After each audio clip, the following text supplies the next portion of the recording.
Asas-asas ilmu sejarah. 1. Ilmu harus objektif, karena ilmu sejarah menjelaskan mengenai keadaan yang sebenarnya tanpa dipengaruhi pendapat atau pandangan pribadi. Kedua, ilmu harus reliable, karena ilmu sejarah menjelaskan suatu peristiwa dapat dipercaya. Yang ketiga, ilmu harus koheren, karena ilmu sejarah menjelaskan mengenai peristiwa yang berhubungan baik masa lalu, masa kini, maupun masa yang akan datang. Yang keempat, ilmu harus valid, karena ilmu sejarah menjelaskan mengenai keadaan yang valid. Yang kelima, ilmu harus akurat, karena ilmu sejarah menjelaskan mengenai keadaan yang akurat. Bismillahirrahmanirrahim. Perkenalkan, nama saya Ahmad Fajar Al-Farizi. Di sini saya akan mempresentasikan tentang prosedur penelitian dan penulisan sejarah. Yang pertama, mencari informasi sejarah. Yang kedua, mengumpulkan sumber-sumber sejarah. Yang ketiga, menulis kembali peristiwa masa lampau. Yang keempat, pemilihan topik. Yang kelima, heuristik. Yang keenam, verifikasi. Yang ketujuh, interpretasi. Yang kedelapan, historiografi.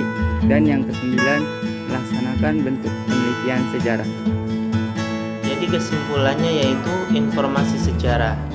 Sejarah sebagai peristiwa yang terjadi dan menjadikan informasi untuk masa yang akan datang, serta biasanya diceritakan secara turun-temurun, seperti kisah, mitos atau fakta atau legenda dari nenek moyang sampai ke anak cucu. Pengumpulan sumber-sumber sejarah, baik lisan, tertulis maupun dari benda. Lisan itu contohnya cerita dari mulut ke mulut, tertulis yaitu bisa dari buku atau jurnal atau apapun dalam bentuk tulisan. Yang contohnya benda yaitu seperti prasasti atau tugu. Menulis kembali peristiwa masa lampau. Louis Goskal berpendapat bahwa metode sejarah yaitu kegiatan mengumpulkan, menguji, dan menganalisis data peninggalan sejarah dan direkonstruksi sehingga menghasilkan kisah sejarah. Pemilihan topik, menentukan tema dengan menjawab 5W plus 1H. Heuristik, kegiatan mencari dan mengumpulkan sumber yang primer berdasarkan saksi mata dalam bentuk dokumen. Verifikasi, proses pengujian terhadap data-data sejarah dalam kurung kritik sumber.